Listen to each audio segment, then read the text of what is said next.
ఒప్పందం వల్ల తెలంగాణకు ఎలాంటి అన్యాయం జరగబోదంటూ సర్కార్ జనాన్ని మోసం చేస్తోందని ఆరోపించింది తెలంగాణ టీడీపీ.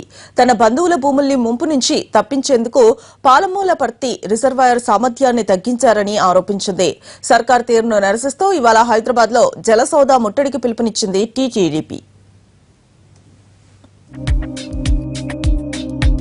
గోదావరి జలాల విషయంలో తెలంగాణ హక్కుల్ని కేసీఆర్ సర్కార్ తాకట్టు పెట్టిందంటోంది తెలంగాణ తెలుగుదేశం. మహారాష్ట్రతో కుదుర్చుకున్న ఒప్పందం వల్ల తెలంగాణ రైతులు తీవ్రంగా నష్టపోవడం ఖాయమంటోంది. పైగా నష్టంపై నోరెత్తే విపక్షాలని సీఎం బెదిరిస్తున్నారని వాపోతోంది.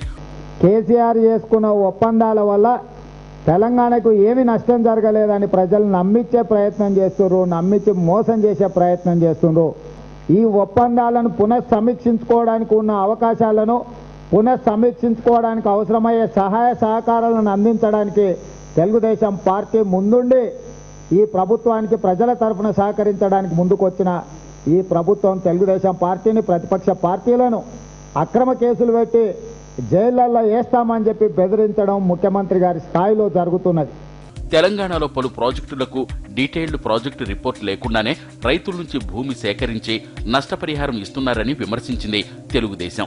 పాములపర్తి రిజర్వాయర్ ముంపు భూముల్లో సీఎం బంధువులకు చెందిన 263 ఎకరాలు ఉన్నాయంటోంది. అందువల్లే రిజర్వాయర్ సామర్థ్యాన్ని 3వ వంతుకు కుదించి 7 టీఎంసీలకు పరిమితం చేస్తున్నారని ఆరోపించింది. మీరు మొదట ఇచ్చిన జీవో ప్రకారం 21 టీఎంసీలతో ప్రాజెక్టును నిర్మిస్తే కావేరీ సీడ్స్ కు సంబంధించిన భూములు 263 ఎకరాలు మునుగుతున్నది.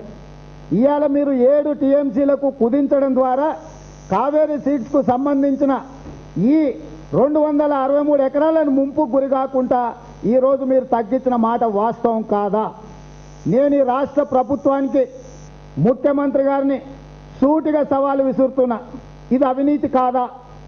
అసెంబ్లీ సమావేశాలని 3 రోజులు కాకుండా కనీసం 15 రోజులు జరపాలని డిమాండ్ చేసింది టీడీపీ.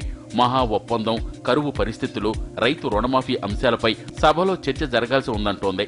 సర్కార్ తీరును నిరసిస్తూ జలసౌద ముట్టడికి పిలుపునిచ్చింది తెలంగాణ టీడీపీ.